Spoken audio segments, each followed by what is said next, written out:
In the wake of a near riot at Hilliard Darby High School, a member of Hilliard City Council is calling for a joint meeting of council, the school board, and Hilliard Police. He wants to discuss the possibility of increasing the number of resource officers at all three city high schools. We learned today Hilliard Police are carefully studying a video of the fight that broke out in a classroom yesterday. Good evening to you and thanks for joining us. For NBC 4 at 11, I'm Kerry Charles. I'm Colleen Marshall. We want to warn you, the video is disturbing, but we will show you part of it to give you a sense of what happened and what happens next. Well, normally, Colleen, this is really the board's purview, right? But when you get to that level of violence, and I just saw that teacher get jacked, and I immediately said, hey, we got to start taking a look at this from a public safety perspective. Councilman Les Carrier watched the entire video, and Hilliard Police confirmed for me a team of detectives is looking at it frame by frame. We're going to show you just part of the chaos, so you can see for yourself what happened in the classroom and the tough job ahead for investigators. It was a pretty big fight. It lasted a long time. So that was another concern I had.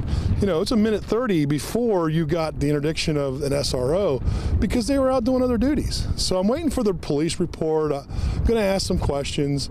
I've reached out to a school board member and said, hey, is there an opportunity? How can we help? What can we do? What do you want us to do? Carrier says each high school has one resource officer, but may need to double that so there is one on each floor. Carrier asked police for statistics and says there were 300 calls to the high schools in the first 6 months of the year. 5% of them were for crimes or acts of violence. Carrier says he's hearing from concerned parents, and he wants to keep the conversation going. We share, we talk about it, we have the dialogue, we debate it. I'm calling for a joint school board city council meeting to sit down and talk and have HPD give us a presentation, have the administration talk, and then, you know, we're all should be on the same page. Public safety should be number one. So let's figure it out and solve it. I spoke today with Hilliard Police Chief Mike Woods, who tells me the department initially considered inciting riot charges against 5 students, but after seeing the video, more charges are now also under consideration. He says they'll take their time to make sure they get it right. I also reached out to the school district to see if the school board is considering a request for more resource officers. I'm waiting to hear back from the district.